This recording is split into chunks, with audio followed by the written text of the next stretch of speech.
Let's forget the tired headlines about Africa's despair. A different story is unfolding. Things are shifting, and for the better. And so from 2026 to 2036 has been declared as the decade of reparations by the African Union. It's not all doom and gloom. Yes, the continent still faces deep structural handicaps. The biggest, in my view, is a colonization of the mind, a lack of awareness of the power and wealth a united Africa could wield. Yet, in the past decade, Africa seems to be circling back to the bold spirit of its founding leaders. In Accra this past July, at the African Union's 13th high-level dialogue, President Mahama delivered a speech that broke the mold. This wasn't the usual polished diplomacy. It was a wake-up call. No sugarcoating, no diplomatic varnish, just words that cut straight to the bone. Africa may be truly rising again after the first generation of Pan-African radicals, Kwame Nkrumah of Ghana, Patrice Lumumba of Congo, Sekou Touré of Guinea, Gamal Abdel Nasser of Egypt, and Modibo Keïta of Mali, leaders who demanded not just justice, but continental unity. It feels like the continent is circling back to that same fire, that same urgency. Welcome. I'm Dr. Christie Agawu. On this channel, we cut through the noise to ask hard questions about aid, about development, and Africa's place in the world. My goal is simple: to make these conversations clear, critical, and accessible, so together we can rethink the future of Africa. Today, we take a look at President John Mahama's bold challenge: reparations and democracy. The enduring legacies of slavery, colonial exploitation, systemic racism, and economic subjugation are still visible today in the arbitrary borders that divide our peoples, in the financial hardships imposed by unjust global systems, and in the fragile governance systems, institutions that we're still struggling to strengthen. That's the truth right there. Mahama wasn't just talking to outsiders. That is, the donors, the IMF, the World Bank, who profit from Africa's weakness. He was also speaking to his fellow African leaders, challenging them to face the past, not stay stuck in it, but to finally take ownership of the future. We gather here not only to examine this painful past, but also to shape a different and a better future for our continent, where African agency, sovereignty, and dignity are restored and respected. A future where state building is informed by our context, shaped by our people, and owned by our African communities. See the shift? This wasn't about blame. It's about responsibility. He was saying Africa must claim its sovereignty, write its own rules, and restore its dignity, because Africa's young people, the majority, aren't waiting for handouts, and they should not. They are demanding fairness, opportunity, and respect. And then Mahama drops two challenges: reparations and democracy. Reparations, not just another paper declaration, but real justice for centuries of theft. And democracy, not lip service, but true state building where African leaders take responsibility for the future. Now, make no mistake, his challenge was clear.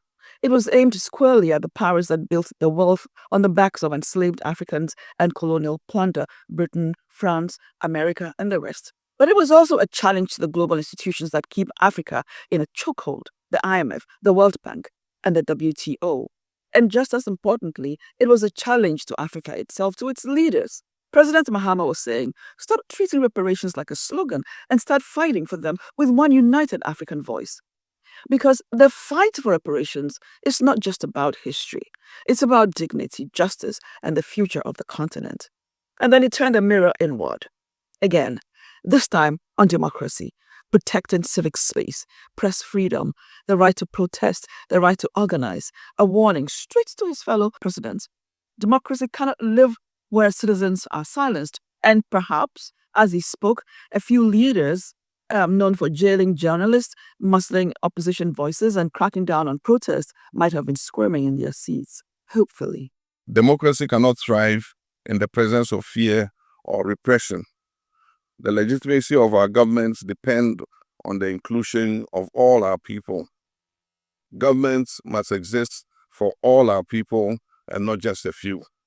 And then he came to the heart of it. Unity. That's the line, because no single country can carry Africa's destiny alone. We believe that unity is our historical imperative and our most effective instrument for achieving justice and prosperity. And in that moment, you could hear Nkrumah's old dream ringing out again. It is impossible for a country like the Congo to be ruled by a military organization, steeped in a colonialist tradition of brutality and organized for the purpose of suppressing popular liberties in an inhuman fashion. Distinguished delegates, we recall that the first of the specific proposals that I made was that a new United Nations command should be established in the Congo, and that this command should be primarily African and should take over complete responsibility for law and order under the directions of the Security Council. Well, let's rewind. Back in 1961 in Casablanca in Morocco, Kwame Nkrumah and his allies pushed for one Africa, one government, one currency, one army. That was the Casablanca bloc. Bold, radical, urgent. Across the table, the Monrovia group said, slow down. Build up individual states first, reminiscent of the leaders of the United Gold Coast Party in colonial Ghana, who wanted a slowed-down, gradual approach to independence against Nkrumah's fierce urgency for independence now. Sadly, the Monrovia group won, and the Africa we live in, the 50-plus fragile states were born. But listen closely to Mahama. This year's dialogue, convened under the theme Justice, Rights, Reparations, and State Building, reaffirms our shared commitment to confronting the structural challenges that continue to shape Africa's condition. It reflects our collective will to advance democracy, uphold human rights, strengthen governance, and ensure peace and security for the people of our continent.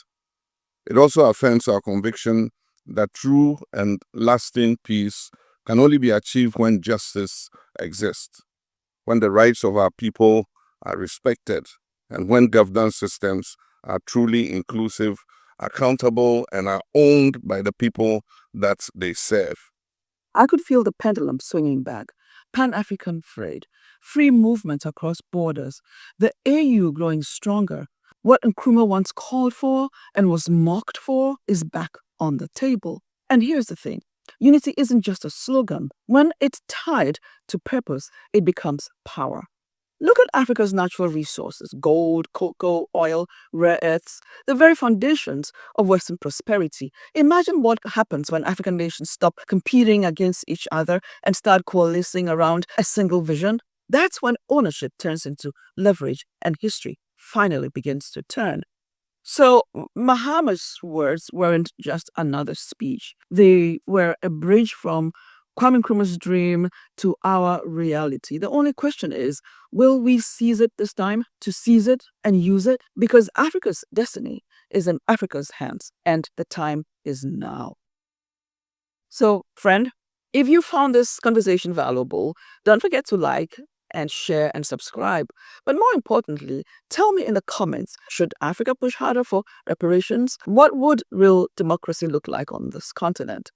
This is a dialogue, not a monologue. Your voice matters here. So keep commenting and sharing. Till the next time.